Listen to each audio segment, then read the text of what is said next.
What if I told you that the most terrifying moment in any relationship isn't the screaming, the accusations, or even the betrayal? It's the silence that follows. When an empath finally stops caring. Stay with me, because what happens next will completely rewrite everything you thought you knew about emotional power. Carl Jung discovered something that most people never grasp until it's too late. He said that every psyche has a breaking point, not where it shatters, but where it transforms.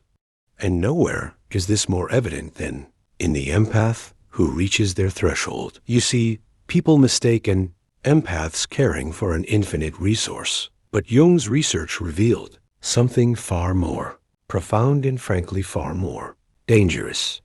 Here's what most people don't understand about empaths. And trust me, by the end of this, you'll never take their compassion for granted again. According to Carl Jung, the human psyche operates through what he called psychological compensation. When something is suppressed for too long, it doesn't just disappear, it transforms into its opposite. The empath who has cared too much, given too freely, and loved too deeply eventually reaches what Jung termed the enantiodroia, the point where things flip into their reverse. And when an empath stops caring, it's not gradual. It's absolute. Listen carefully to what happens in this moment, because this is where everything changes irreversibly. Carl Jung observed that empaths live in a constant state of emotional labor. They carry not just their own feelings, but everyone else's burdens. They feel the room's energy before they even enter it. They absorb pain like emotional sponges, believing they can heal what's broken in others. But Jung discovered something critical. This isn't sustainable. And when the breaking point comes, it's not a breakdown. It's what Jung called a breakthrough. Here's what Jung understood that will blow your mind. When an empath stops caring, they're not becoming cold, they're becoming whole. They're finally integrating what Jung termed their shadow, the part of themselves they've kept hidden, the part that knows how to say no, the part that understands not everyone deserves access to their heart, the part that recognizes some people are emotional vampires who will drain them dry. According to Carl Jung's theory of individuation, there comes a moment when a person must choose themselves. For most people, this happens naturally. But for empaths, this choice feels like betrayal because they've been conditioned to believe that caring for themselves is selfish. But Jung discovered that self-abandonment is the greatest violence we commit against our own psyche. And when an empath finally stops this violence, something extraordinary happens. They don't lose their empathy. They gain their boundaries. Here's where it gets absolutely fascinating. Carl Jung said that the most powerful transformations happen in an instant of clarity. One moment the empath is still trying, still hoping, pouring their energy into bottomless wells.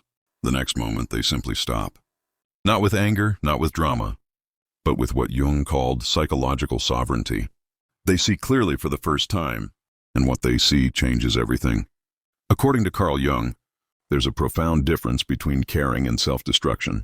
Empaths blur this line because they believe their worth is measured by how much they can endure, how much they can forgive, how much they can give. But Jung discovered that true strength isn't in enduring abuse. It's in refusing to participate in your own diminishment. When an empath stops caring, they're not giving up on others. They're finally showing up for themselves. But here's what will send chills down your spine. Carl Jung observed that manipulators rely on the empath's caring as their primary source of control. They know that if they can make the empath feel guilty, responsible, or hopeful, they can keep them tethered indefinitely. But when an empath reaches what Jung called emotional detachment, the entire dynamic collapses. The manipulator's words no longer land. The guilt tactics bounce off. The love bombing feels transparent.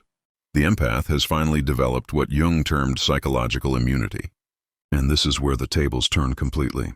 According to Carl Jung's research, when someone stops caring, they're not operating from bitterness. They're operating from clarity. The awakened empath doesn't hate their betrayer. They simply see them accurately for the first time without the distortion of hope, without the filter of compassion, without the delusion that love can fix what refuses to heal. Jung called this radical acceptance, and it's absolutely liberating. Here's the final piece that makes this transformation unstoppable. Carl Jung discovered that the most powerful position in any relationship is indifference born from wisdom, not apathy born from exhaustion. When an empath stops caring, they don't become cruel. They become unavailable. They don't seek revenge. They simply disappear from the equation entirely. They stop explaining themselves. They stop defending their reality. They stop trying to make people understand. They reach what Jung called psychological completion, where their sense of self no longer requires external validation. And that, according to Carl Jung's lifetime of research, is the moment when an empath becomes truly dangerous. Not because they'll hurt you, but because they'll finally walk away. And this time there's no apology that can reach them, no promise that can convince them, no manipulation that can pull them back. They've stopped caring. And in that stopping, they found something far more valuable than any relationship that required them to abandon themselves. They found their way back home to who they always were, before the world convinced them that caring meant suffering, and when that gift is withdrawn,